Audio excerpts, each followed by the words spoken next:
முதலமைச்சர் இருக்கின்ற பொழுது அவரை சந்தித்து இந்த கோரிக்கை வைத்தேன். நடந்தாய் வாழி காவிரி திட்டம் சுமார் 14,000 கோடி இந்த திட்டத்திற்கு நிதி தேவை. கொடுத்த உடனே அவர் பார்த்தார், அற்புதமான திட்டம், இந்த திட்டத்தை நிச்சயமாக நிறைவேற்றி தருவேன் என்று சொல்லி மேதக குடியரசுத் தலைவர் உரையிலே இடம்பெற செய்து கடந்த 2024 ஆண்டு அதற்கு அனுமதி கொடுக்கப்பட்டது.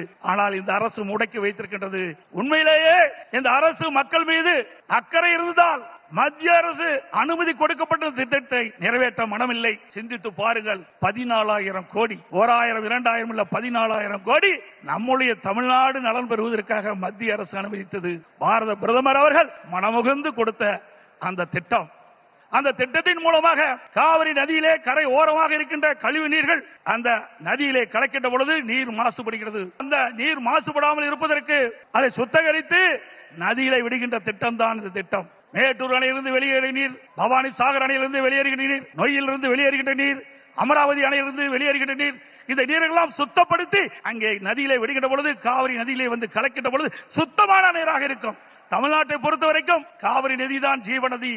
அந்த நதியை நம்பித்தான் 20 மாவட்ட மக்கள் குடிநீர் ஆதாரமாக விலகிக் கொண்டிருக்கிறது. டெல்டா பாசன விவசாயிகளுக்கு ஒரு நல்ல நீர் பயிர்களுக்கு பாய்ச்சுகின்ற பொழுது எந்த நோய் தாக்கப்படாது. அப்படிப்பட்ட அற்புதமான திட்டத்தை நமக்கு வழங்கினார். அரசியல் காழ்ப்புணர்ச்சியின் காரணமாக அந்த திட்டத்தை நிறுத்தி வைத்திருக்கின்றார்கள். மீண்டும் ஆதரவோடு தேசிய ஜனநாயக கூட்டணி அதிக இடங்களே வெற்றி பெற்று நம்முடைய கூட்டணி அண்ணா திமுக ஆட்சி அமைக்கின்ற பொழுது பாரத பிரதமருடைய ஆசியால் இந்த திட்டம் நிறைவேறும்.